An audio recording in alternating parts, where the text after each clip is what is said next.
is the North Carolina Food and Beverage Podcast, brought to you by Cisco. Cisco is here to help set you up for success by delivering high-quality foods, products, and services for your restaurant. Recording live to digital from the NCF&B studios in downtown Raleigh. Join us as we lead you into the kitchen, inside the bottle, and into the minds of the food and beverage industry. And now, over imbibing and abundantly indulging for journalistic integrity, it's Max Trujillo and Matthew Weiss. That's only half true. Hello, and thank you for listening to the North Carolina Food and Beverage Podcast. I am your I am your co-host, Max Trujillo. Who are you? And I'm your co-host, Luis Zouain. Let's go. Yeah. Chef Luis is, you might have recognized him from a previous episode back in the day. I believe the episode had something to do with the prettiest restaurant and the Padre of Madre in Raleigh. And we were hanging out, having a good time. Matt is on vacation, and he knows our guest this show fairly well, and we just surprised her with him being in this room. But today, just so everyone knows, we have the amazingly talented, not the youngest person that's ever been on our show, but you would have been had Emerson Polly not just been on a couple of months ago, where He looks like he's got me on a couple years. He's like a 10 or 11. Just a few. Yeah, but not the youngest, but I will say probably one of the youngest people we've had on the show. As your title goes, you are the co-founder and CEO at 321 Coffee.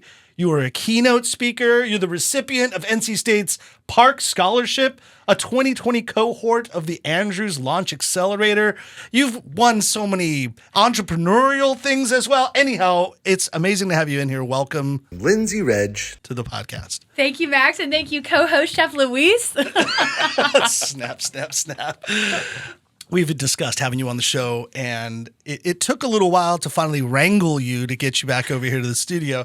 But it was a good thing, because had I not experienced 321 Day, which was March 21st, as it goes, 321, I wouldn't have this great backstory. And as someone mentioned in the elevator as we were leaving the Pendo building, of which 321 is at the top, we'll get to that, she had said, I had tears in my eyes, like in a good way, and so did she, and we just looked at each other. I didn't know her, and she's like, that was awesome, right? I go, I feel so good right now.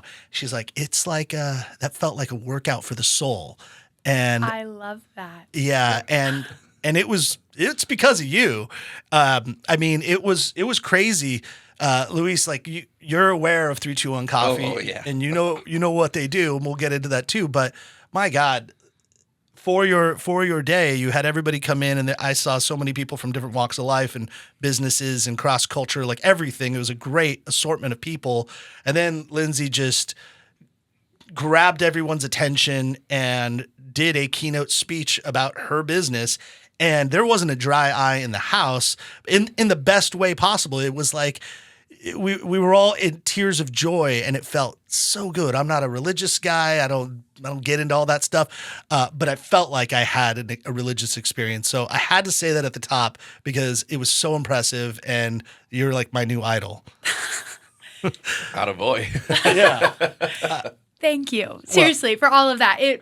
Our team just left that day also feeling so good and so appreciated and welcomed and celebrated by downtown Raleigh and other people in this community. And you're spot on. There were so many people there, and it wasn't just like, it was my mom and it was my neighbor. No, it was like real deal influential people that were choosing to spend their morning with us. And the other thing that cracks me up when I think about that is we basically had over 100 people there, and we're like, listen, you need to wear these crazy socks because it's a symbol for Down Syndrome Awareness Day. And today is the day for that. And you need to put these temporary tattoos on because it's freaking 321 Day.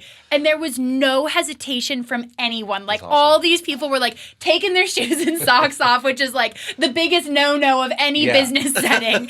They're putting face tattoos on 8 a.m. on a Thursday. Everyone was just so bought in. And our team felt like celebrities. So let's talk about 321 Coffee.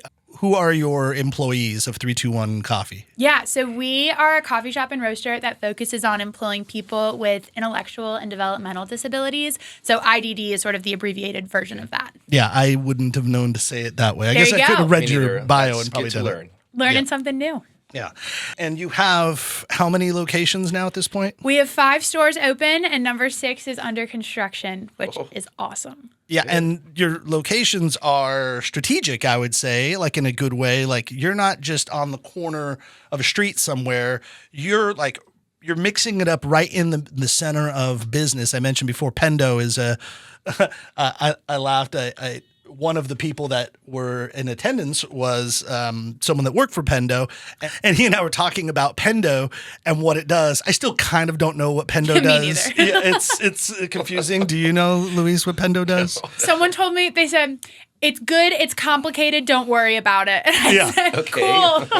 Yeah, it's a shell Let's not game. think about it that long. That's it. Software. To I hope Pendo's credit, from what I understand, Pendo is like, we develop software to help you understand the software that you're running. Like it's internal inside of the company. So like it would teach someone how to utilize their infrastructure of their business in a cleaner, easier, better fashion to an extent, I guess. All that said is it's a beautiful building. They have like the top 4 floors, I guess. And then you opened up a coffee shop inside of the top floor. So it's beautiful panoramic 360-degree view Yes. of the city.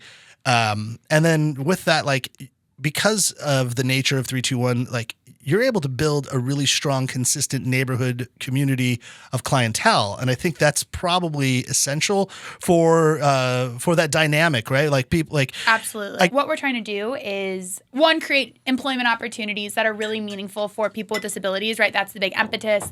80% of adults with disabilities are unemployed. A lot of the times that these people get jobs, it's oftentimes cleaning bathrooms, laundry, dishes, stuff like that, when a lot of times these people want and are capable of more. Yeah. So that's a huge part of what we do. But then the other piece is just providing the awareness and the representation and the recognition that, hey, these people exist, they're in our community, and they're awesome. And look at all that they can do when they're given the chance professionally. Look at how fun it is to meet them and get to know them as people. And so when we think about growth, you know, having that community space where we do get to see people again and again, and they get to form friendships. And I mean, it's so impressive, especially at Pendo, like our team, because they see the same Pendo employees every single day.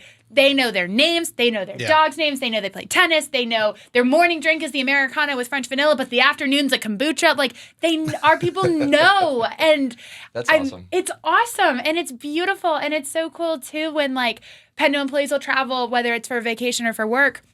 And like, you know, Pendo has I think they have an office in Japan. I know they have Japanese employees. One of our baristas is like obsessed with Japanese culture. And so one time the Japan team was coming to town, and all of the Raleigh people were like letting them know ahead of time, like, oh my gosh, I'm so excited for you to come. Like, you've got to meet like our 321 barista Keegan, who like loves Japan. And so the Pendo Japan team brought Keegan all sorts of different like candies and little treats from Japan, which is just beautiful. And it's such a small gesture, but Keegan still talks about it. Exactly. Yes. And so, sort of, Max, circling back to the initial point you were making, it is a big thing that we think about is how do we build community around our people, and our presence and location is a big part of that. Yeah, what I really loved and it like resonated with me when I heard it was you were talking specifically about particular employees that you'd had, and some of them have been working with you for a while now. Like they've kind of grown with you. And I think like the one that like really got me was like you were talking, I'll have you say, 'cause you'll say it better than I can, but you were talking essentially about how one of the young women that were working, you were speaking with her mom, and you'd mentioned that she was working on the register or so. Would you tell that quick story? Yeah. So we had one barista. She's been with us since the very beginning. And at one point she was working the register, and her mom came to pick her up from her shift, and her mom pulled me aside and was clearly very like panicked, very anxious, very stressed. And I didn't quite know what was going on. And so I was like, what's happening here? And she said, Lindsay, like, why is my daughter working the register? And I was like, what what's going on? Yeah, exactly. And she said she doesn't know how to do money. She doesn't know how to do math. She doesn't know how to count money. She doesn't know how to make change. Like she can't do this. Like this is bad. This is a problem. We need to like step in. You need to help her. And I was like, actually, she can. And she's been working the cashier station for months now, completely on her own. And it's been perfect. And her mom just instantly started crying and said, I didn't even know she was capable of that. Oh, my God. And yeah, I mean, that was such a powerful moment. And her mom and her family and her community are huge champions and supporters of their daughter. And so it's by no means a dismissive thing, but it goes to show that sometimes, I mean, I think we all have these moments where whether it's an assumption you put on yourself or others, you just don't set the bar high, so you never see what someone's capable of. And I think that's a big thing that we've been able to do successfully, like as just meeting some of these people for the first time is, set the bar high, let people rise to it. Yeah, let them shine. Like, yes. At the end, it's just give it an opportunity to do the stuff. Yes. And trust that they can do it. Like, I understand her mom in that moment was like a lioness mom and like trying to take care of her daughter. Absolutely. It's like, I'm not, like, what's going on? But at the same time, it's like, whoa, like, she can amaze you every day, too. So, yes. Yeah, I mean, I'm a parent of 2 children, 2 beautiful girls, and it's like, there are times where you realize, like, yeah, they're not little kids anymore, or they're not what you perceive them to be, and they can do things that you didn't think could happen. I mean, by the way, a funny joke, and Billy Joel's kind of a running joke on this show for some silly reason. And I love Billy Joel. Matt is like obsessed with Billy Joel. He's a New Yorker. You can't pull that out of him, But my daughter, Alexandra, is a really good piano player, and I'm a musician. I played most of my life, and I showed her a little bit of how to play the piano long ago, like when she was 8. She's 14 now. And I just basically taught her, like, here's the basic 3 chords that you need for all the notes. This is the A, the B minor, whatever. Mm-hmm. Went through and kind of showed her those, and she memorized them and got them. And then I could tell I was, like, as I started going into theory, I saw her eyes rolling back and glazing over, and she's like, no. And I went, okay, I'm not going to tell you any more about piano. Just take it from there. And I've never really taught her any more about the piano since then. And just the other night, she was playing Vienna by Billy Joel, which is a really good song and not easy to play on the piano, and any piano player would know. And I looked at my wife because she's down in the den, my daughter playing, and we're watching TV, and I just hear, I'm like, is she playing a Billy Joel song? And she's like 2 things were interesting in that. One, complicated song, it's piano, and 2, it's Billy Joel, and she's a 14-year-old girl. I'm like, oh, I guess he's got a new demo, like he so just awesome. But it warms your heart when you know that your preconceived notions of anybody can be like outdone, and you can watch that growth, and that's really like what I'm seeing that you're doing at your space. So let's get into, actually I'll get into kind of how you got it started, and let's go like kind of back to Wolfpack days. Yes. Hey, before we get to our commercial, we got a big round of applause for the both men's and women's Final Four to going around. I mean, this episode's going to come out a couple weeks later, but this all just happened, and they didn't take the championship. But my God, both the schools. Amazing. It was amazing. Yes. Yeah. It was. Talk about like feel-good stories. That was awesome. So talking about things and community like the NC State Wolfpack, we're taking a quick moment to talk about our sponsor, Cisco. And Cisco isn't just our partner. They're also partners with local ranchers, growers, and producers more than any other distributor in the industry. And that's why their commitment to community is unmatched. It isn't enough for them to be a global leader in food service. Cisco's mission also has heart, a heart for food, a heart for service, and a heart for community. And how do they follow through? Well, supporting farm-to-table initiatives to deliver the very best local products, partnering with food banks and nonprofits to help underserved communities all around the world and here at home, fighting hunger, because isn't that what food service is all about? Visit Sysco.com, that's SYSCO.com, to learn more about their heartfelt commitment to the community, because Cisco, at the heart of food and service.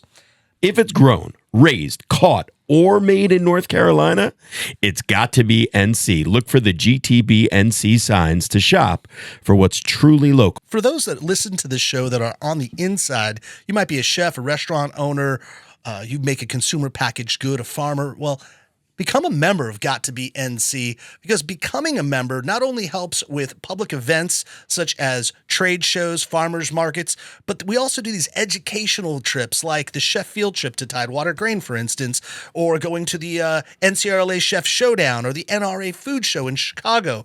Got to Be NC supports local producers and purveyors and really helps bring them all together to support local. Go to their website, Got to Be NC, GOTTOBENC.com.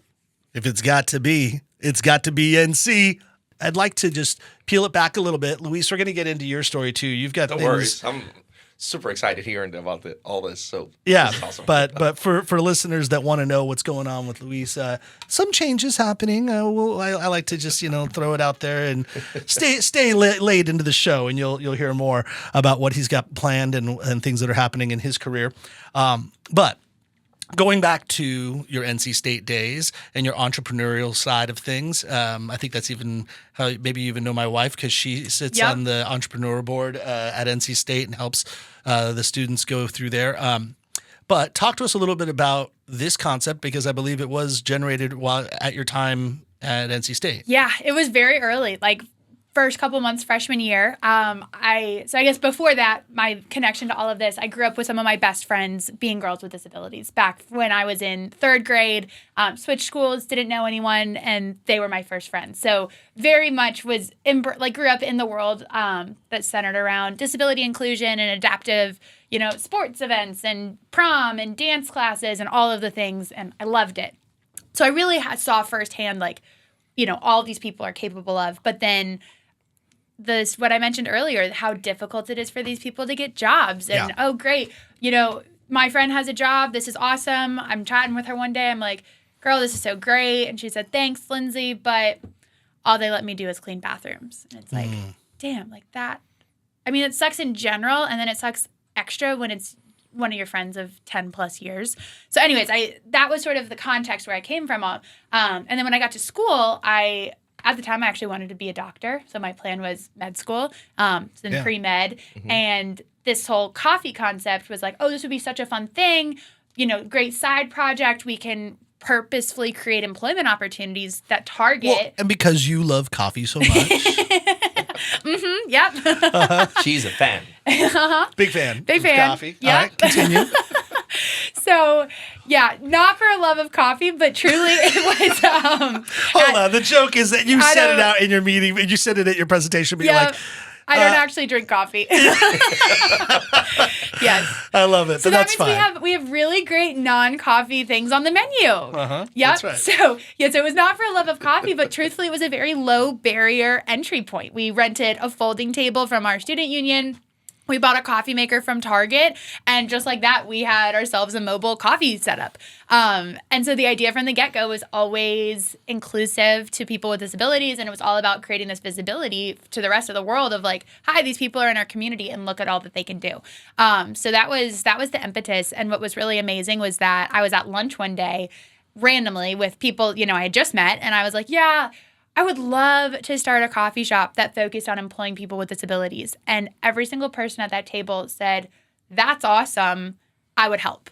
Yeah. And it was like, wait, really? And they were like, yes. And that was, I think, looking back on it, such a great lesson of like when you have ideas, you can sit on it for forever and it can always just stay an idea. But until you vocalize it and put it out there, and even if that's all that comes of it, fine. But there's also the opportunity for people to bite. And as soon as we had those people say yes, it was like, all right, let's come up with a name. And we're sitting around, scratching our foreheads. And someone's like, Down syndrome is when people have 3 copies of the 21st chromosome, 3, 2, 1. How about 3, 2, 1 coffee? And we're like, perfect. Yes. Next step. And then by luck, the trademark was available. The URL was available. Wow. The social handles were available. But we didn't know to check any of this stuff. So it's, yeah, looking back on it, we've had some really lucky moments. Were you at that moment? And who cares if you were first or not? But was this unique for you, like as a concept? Were other people doing this concept with people with disabilities? Yeah, there are other people doing it. So we had seen somebody else that was doing this, and it was like, this is so awesome. Yeah. Like it works. It works, and it was very much our seeing this and being like, oh my God, my friends would thrive in this. Yeah. We gotta figure out how to do this here in Raleigh. Yeah, and so structurally, there are what is the term? Isn't it like normies or something? People that like don't have a disability. I don't know what the term is, but like I've heard it be used at times. Sure, I would say like able-bodied and neurotypical. Neurotypical. There we go. That's a better way to say it. That sounds better. Yeah. So the neurotypical people also work at the restaurant or at the coffee shop in collaboration, right? And like everybody has different roles and different tasks. But I know like when I was there, I think everybody that I specifically spoke to probably had, but that was the best part about it is it wasn't like, oh, this person has a learning disability and this person does not. It just weaves together. Everyone's a teammate on there and kind of flows evenly. And by the way, you guys were packed, and just as like a restaurant guy, like structural, like design, like how did they flow this? Everyone was getting their drinks really quick, and you had a very good design. So like, the workflow is really good. Yeah, everyone accomplishes the task probably better than some Starbucks that I see, like just walking around. Let's be honest. So that's pretty cool. So I guess that question is, how did you know how to run a proper restaurant? Oh my God, we didn't. Or coffee shop. I mean. Okay. So you both will appreciate this. So when we first started, we were just like folding table. We had the big carafe of coffee. It was basically like the most elaborate you could get was like adding a couple squirts of French vanilla, right? It was very easy. Like a step up from a lemonade stand. Yep, exactly. Adult lemonade stand. Yes. Yeah. So eventually we got to the point where we brought our folding tables to the farmer's market just on weekends, and that went really, really well. There was just a lot of people there. The farmer's market had a space opening up in their like indoor part of the building. Yep. So they're like, hey, do you want this? We're like, yeah, this will be awesome. So we like build our first location, and like literally like I did the nail gunning. So when I say we built it, we literally built it. Nice. But it was still very bootstrapped, like, espresso machine off of Craigslist, cabinets from a office building demo, like, etc. So day one that we opened, my co-founder, Michael, and I were like laughing about this the other day. We, didn't have a ticket printing system because we had never needed it, right? Like someone would come, they'd say, hi, I'd like a cup of coffee. We would pour it. We would hand it to them. Yeah. Thank you very much. Off they would go. Yeah. So it's like 5 customers in, and it's like, oh, like now you can get lattes. You can pick what type of milk. You can add 4 different flavors. Do you want it hot? Do you want it cold? And so we're like 5 customers in, and I'm sitting at the cash register like with a barista, and I turn around and I'm like, are you guys like working on these? And they're like, well, what are we supposed to make? And I was like, oh God, I don't remember. They were writing down everything like so we super literally fast.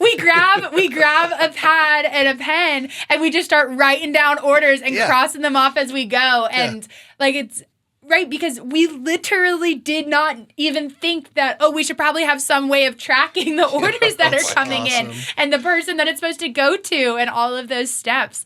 The other like facepalm moment from that is, so hot latte is hot espresso with steamed milk, makes a hot latte. Iced latte would be pouring your hot espresso over ice to cool it down and then adding cold milk. We would steam milk for the iced lattes. Oh, yeah. It just like doesn't make any sense, right? Like, just why? Yeah, right. I don't know. I think about that. I'm like, what were we thinking? Like, as soon we're as going through a lot of ice over here. It's melting so I'm fast. pouring this like 200-degree milk over a cup of ice for no reason. Yeah. I think I did that too, though. Let's be honest. My first real job was working at the coffee shop inside of Barnes & Noble. Okay, yeah. Which back then, now they're all Starbucks, but back then it actually was a Barnes & Noble owned coffee shop. That's how old I am. And then Starbucks like partnered with them, and now they're at all of them. But I think we made really bad choices because no one trained us. They're just like, yeah, go figure it out. And we're like 16. We're like, all right. And we didn't know what we were doing.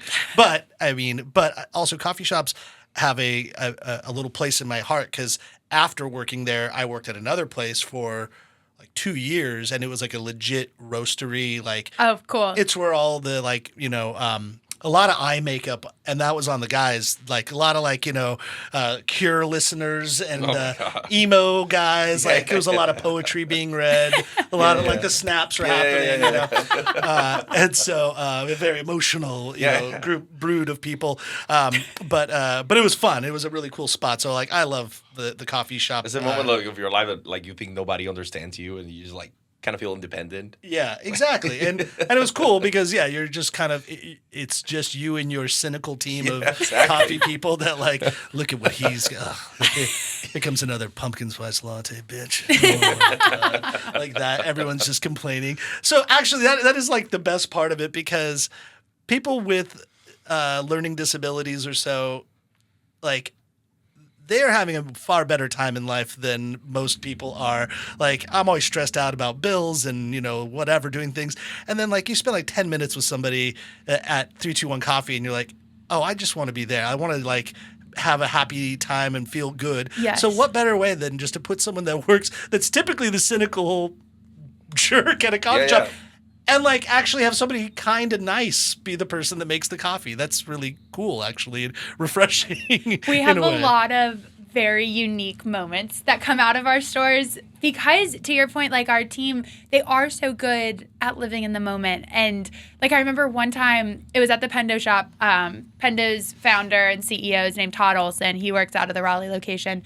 So he comes in every morning that he's in the office. He comes up for an Americano. So he's up for his daily coffee. He's chatting with the team. They all know and love him. And Logan is like, oh, Todd, like, what'd you do last night? And Todd's like, oh, I took my daughters to the Justin Bieber concert. And Logan goes, wait. Does this mean that you have the Bieber fever? And it's like, who else is asking Todd Olson if he has the Bieber fever, right? That's like, awesome. Todd goes through his whole day being asked about, like, when are you going to IPO? Like, how are the numbers? How's supply chain? Like, how's the new marketing or the direct, whatever that we just hired? Like, how are they performing? And like, people just speaking acronyms yes, to him. Yeah, yes. B2B, blah blah blah. Exactly. And like, here's Logan asking if he has the Bieber fever. Like, that's awesome. Well, does he? He said not really. I know. I was like, come on, Todd. That's fantastic. Well, and so so you have plans to open more places as well. Actually, talk to us about the collaboration with like the coffee that you're doing. I know that like you're doing things with the products that you sell. Like for one, there's a lot of socks everywhere, right? Yes. But also, didn't you just release a new coffee that's a collaboration? Why not us? Yes. Yes. Okay. Yes. So we're big into just intentional products in general, right? So the socks is a big thing. It cues into like the Down syndrome community because Down syndrome is a chromosome disorder, and socks, when you put them heel to heel, look like a chromosome. So it's a big awareness piece. We're always looking for like fun and just intentional things to do. So in all of our bags of coffee, for example, we have different people on our team, their sketches, their names, their quotes represented on it. That's awesome. It's awesome. It's a huge point of pride. So most recently, we just launched the Why Not Us can to celebrate the men's NC State basketball team winning the ACC championship. And it's as a former student, like, starting 321 as a student, being an alumni of the university, it's just an exciting time in general. But the Why Not Us was like the tagline and the mantra that the team really embraced, because honestly they did not have the world's best season, especially towards the end, but then they started doing decently in the tournament, and right, and then so this idea of like, well why not us, like why couldn't we be the champions? And they did it. And I love that premise in general, and it rings so true to us, right? And like what we stand for as a company, that why can't someone with disabilities be a coffee roaster or work the register or make latte art? And so it was just such a great like shared value. Plus, we get to celebrate with a lot of loyal NC State fans, and it's awesome. It's to that awesome. same point, I took my daughters to an NC State women's basketball game, but it was actually at the Cameron Indoor. They played Duke. Oh, cool! Right? Yeah, and it just happened to be because that was where they were playing on my daughter's birthday. Nice. And so we went there, and it's like, why not go to Cameron Indoor? That's a cool place to just go Totally. anyhow. And the NC State women's team did not play very well. And like, we knew that they were like top ranked, like they were like leading the ACC, like, at the moment, or they were like top 2. And I got their butts whooped by Duke. And we all just like looked at each other. We're like, ooh, like I thought this team was supposed to be good. Turns out, I guess like 2 of their star players were injured and didn't play, so that might have had something to do with it. But then they came back into the tournament and like totally crushed it. Yeah. Yeah. So it is a why not us type of mentality, which is cool. Yes. All right, so this guy, he's been. We're gonna get back into you too, but let's switch some gears and talk to Luis here for a moment. Luis, we'll give a shout out to Chef Lamar Farrington because that's how we hung out. Chef Lamar Farrington's been around for a while. I've known him for years, and he does pop ups. I'm probably gonna say it wrong. Maybe you'll say it wrong. Amalia, was that what the name of his concept? Yeah, it's Amalia. I think it's Amalia. Yeah, Amalia. Both he and his wife popped up at a undisclosed location in downtown Raleigh, and it was cool. And it was like a nice setting of I don't know, a dozen of us. Had 5-6 courses of Caribbean style food, and Luis, you were there. Chef Kevin Ruiz was there, and it was kind of nice too because so Lamar was coming from his cultural side of things, which he's from. Oh my God. I think he's from Jamaica. He's from Jamaica. I think. Yeah, but like a West Indies culture style. And Yes. then you, of course, are from the Dominican Republic. And Kevin Ruiz is Puerto Rican. So it was like this nice cross-section of cultures all from like the island regions. And so it was like the conversation was really awesome to talk about cooking styles and technique and all that. It really just opened up so much. And then, of course, after that, we were just drinking and having drinks over foundation, as Of course, one he does. always has to end it up that way. Yeah. And so you and I were talking. Last we had you on the show, you were the padre at Madre. You were the chef at Madre in downtown Raleigh, which is a fantastic place. You moved on. Yep. You're not there any longer. And maybe a little soul searching happening in your life. What do you have on the agenda? So, yes, I was there. Madre is fantastic. It's one of the hottest restaurants here right now. Yeah. I love it. I think we have a lot of fun there. Yes. She have a really good story, like going there with your husband, right? And Boyfriend, but yes. Yeah, well, it's there. And we did an amazing birthday, and it was really, really fun. Like, this is the kind of things that I like to do and experience, like have this connection with the people.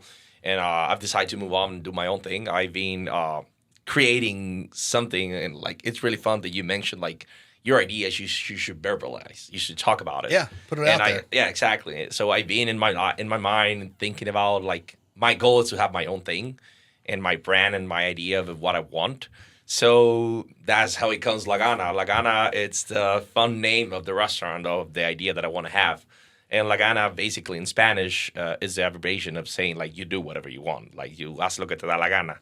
So it becomes like that, and I want to create that restaurant to pull that up, the thing. So it's the first time that I actually put it out and say it that way. And yes. Manifest that thing into the universe, right? That's the goal. That's the goal. Lagana. And so... okay, so are you going to pull from your Dominican roots? Are there going to be like, is that the direction? I know that there's like you're taking a trip. You're going to be like cooking in other places. Yes. Elaborate. I'm gonna take a small trip around the United States just to connect a little bit more. As an immigrant, I love the mix of cultures. Yeah. And I love to take for every place. Of course, the Dominican flavors are going to be there, the freshness of the way that we cook. And it was like really amazing to hear Chef Lamar talking about it because the diversity of the food in the Caribbean, it's so, so big. Like for us, it's more Tainos, it's more like inside culture. And for them, it's like all the people that came to those islands, like bring those flavors. So that combination. Right, like the Dominican, what you're saying is like it's pretty. Taino is like those are the natives from the islands. Being part Native American myself, their story is probably the most tragic of all. You'd be hard pressed to find someone that has Taino blood at this point in society because they pretty much were wiped off the map completely. Yes. And a horrific part of our evolution as a society, but conversely, like so in the Dominican, it was kind of like one culture, if anything, in that space. But like in the islands, the neighboring islands, there's French and Dutch and European and Chinese and Filipino, and like everybody was flowing through, and obviously African American kind of creating like African Islander. Creating kind of more like the West Indies culture, right? Yes. And so all of that put together. But yeah, even though the Dominican Republic is like right nearby, like geographically right nearby, like worlds apart in flavor profile and flavors. Yeah, it's a lot of different things. Like me and Kevin, we're best friends. I think everybody knows that. And we were talking about like our food, like even though that we have flavors that are look alike, it's so diverse, so different because like we have a different way to do the stuff. Like for them, like for example, we tried the potato. Yeah, you're talking about the potatoes. It was like a potato ball, like filled up with cheese. And in my country, we don't eat potatoes that much. Like potatoes is for people who's sick or just like it's a really simple thing. For us, we take more like yuca, plantains, like this kind of things because it's more go to the natives of the island itself. So that's why it's kind of different. But I want to push those flavors there and combine it with the diversity of the cultures that I met along the process I've been growing in this business. Yeah. So, all right. So cool. So you're going to go on a little trip, a soul-searching endeavor. You spent a lot of time in New York. Yes. And you have a friend up there who just created Bark. It's Ruben Santana, yes? Bark Barbecue up in Brooklyn. Did you care to mention him a little bit? Ruben Santana and I met in one of the restaurants that I was opening there in New York. And I remember at that time, it's a beautiful story of him. Like, he sat down with me, and he used to smoke in his patio. And he sat down with me and told me, like, I want to do, I want to have this as a business. Like, I want to grow in this. And he started doing the backyard patio stuff in COVID. And out of nowhere, he's in the middle of Dumbo, that is one of the hottest spots in Brooklyn. And he's in a place that calls Time Out, and he has one of the biggest barbecue spots in New York. And he's like collaborating with Munchies. He's doing a lot of stuff, and it's just crazy, like how a guy from my country, Dominican Republic, doing Texas-style barbecue, putting the Dominican flavors there. It's just fantastic. Yeah. So he called me. He's just like, "Hey, I never worked in restaurants before. I need help." I flew there, and I like try to help him out, like designing, organizing, making everything happen with the barbecue. But this guy is amazing, and his story and the way that he feels the food and the ways that he wants to do the stuff, it's really, really cool. So we're going to do a really collab here. It's going to be awesome for Bubbles and Brisket. On to just like the evolvement. I've just noticed that like Raleigh in general has now kind of we've downshifted, and now we're speeding through. Like our food and beverage industry is now finally doing something. And yes, for a person that does a weekly show here in Raleigh, and I know that we're the North Carolina Food and Beverage Podcast, but a lot of times we're triangle centric. Matt knows it more than I, that I've been like the poo-pooer of like, what the hell's going on in this town? Like, we got to do something. We got to start building some businesses, and like, we got to make things happen. And I will say, thank you, Raleigh. You finally have heard my my wants and needs, because there's so much happening. So fast. It's super fast, the growth right now. Yeah. I mean, Scott Crawford just opened up his new restaurant, Brodetto, and which is like Croatian food, yes, I believe, which is pretty cool. I have yet to go, but I will, and that's at like the Ironworks. And then we had Manny Barea on, and he is of Top Chef fame. He's opening Jaguar Bolera, which will also be there in the Ironworks area of Raleigh. But just as two people that live in this community, Lindsay, Luis, what have you been diving into? Anything in particular, food, beverage-wise, that's been exciting for you in this area? Well, anything that Chef Luis or Chef Kevin puts out, I'm in for. Yeah. Seriously. So that was a good one. Yeah, it's been great. What about you, Luis? Anything interesting happening in your neck of the woods? Something that I love to see is just like how the diversity of the food is opening. Like, it's not like you're saying like your Vienna style food right now. It's just like people are trying to be like more bold and like, let's do it, let's open it. So I'm driving like just to see those kind of things, and I love to see it. Like, this place is new with Katsuji that is gonna go open. It looks really promising. Yeah, I like it. Scott Crawford is a maniac. Like, I love the way that he like thinks of the stuff. Like, let's do it, and it's gonna work, and it's working pretty fine. Ironworks is beautiful. And then we have like the sweet part. Like, I love sweets. I will eat sweets every day if I have to. You have Andia's with the ice creams too. Like, she's creating beautiful flavors. So I'm really happy with the things that are happening in Raleigh right now. Like, it gets me excited. This is how I felt when we first started doing the podcast, and we did the podcast because I was surrounded by such creative people that wanted to like go forward and do new things. And then, then like everybody had that big pandemic timeout for such a long time.